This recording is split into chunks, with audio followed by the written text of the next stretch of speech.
இனிமே கண்ணை மூடிட்டு கடலை எண்ணெய் வாங்கலாம். ஏன்னா மந்த்ரா கடலை எண்ணெய் இதயத்தின் தயாரிப்பு. வறுக்க பொரிக்க ஏன் எல்லா சமையலுக்கும் மந்த்ரா தான். மந்த்ரா கடலை எண்ணெய், அபார ருசி, ஆரோக்கியமான உடல் நலம். இந்து பட்டியல் சமூக மக்களின் உரிமையை பாதிக்கும் வகையில் தனி தொகுதியில் போட்டியிடும் வேற்று மதத்தைச் சேர்ந்தவர்களின் வேட்புமனுவை தள்ளுபடி செய்ய வேண்டும் என்று இந்து முன்னணி தெரிவித்துள்ளது.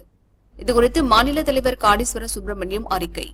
தமிழகத்தில் சட்டசபை தேர்தல் நடக்க உள்ளது. மொத்தமுள்ள 234 தொகுதிகளில் 46 தனி தொகுதிகள் உள்ளன. இந்து பட்டியல் சமூக மக்கள் மட்டுமே போட்டியிடக்கூடியவை இந்த தொகுதிகள்.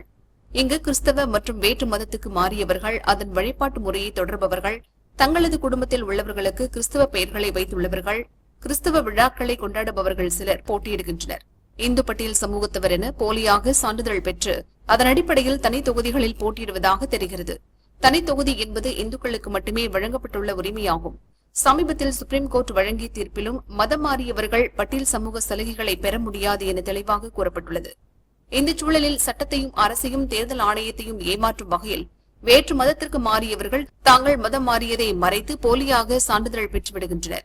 இந்து மக்களின் உரிமைகளை பறிக்கும் வகையில் இந்து பட்டியல் இனத்தவர் மட்டுமே போட்டியிடக்கூடிய தனி தொகுதிகளில் போட்டியிட முயன்று வருகின்றனர்.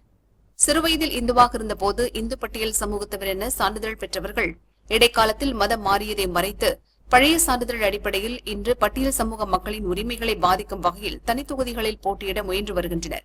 எனவே தனி தொகுதிகளில் போட்டியிடும் வேட்பாளர்கள் குறித்தும் அவர்களது சாதி சான்றிதழ் குறித்தும் தேர்தல் ஆணையம் முறையாக ஆய்வு செய்து வேற்று மதத்தவர்கள் வைத்துள்ள போலி சான்றிதழ்களை ரத்து செய்து அவர்கள் வேட்புமனுவையும் தள்ளுபடி செய்யுமாறு இந்து முன்னணி கேட்டுக் கொள்கிறது.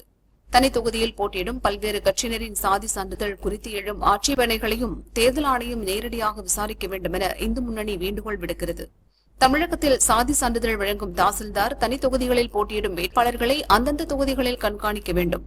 வேற்று மதத்தை சார்ந்தவர்கள்தான் என உறுதி செய்யப்பட்டால் அவர்கள் வைத்துள்ள போலி சான்றிதழ் குறித்து உடனடியாக நடவடிக்கை எடுத்து அதனை ரத்து செய்ய வேண்டும் என காடீஸ்வரா கூறினார்.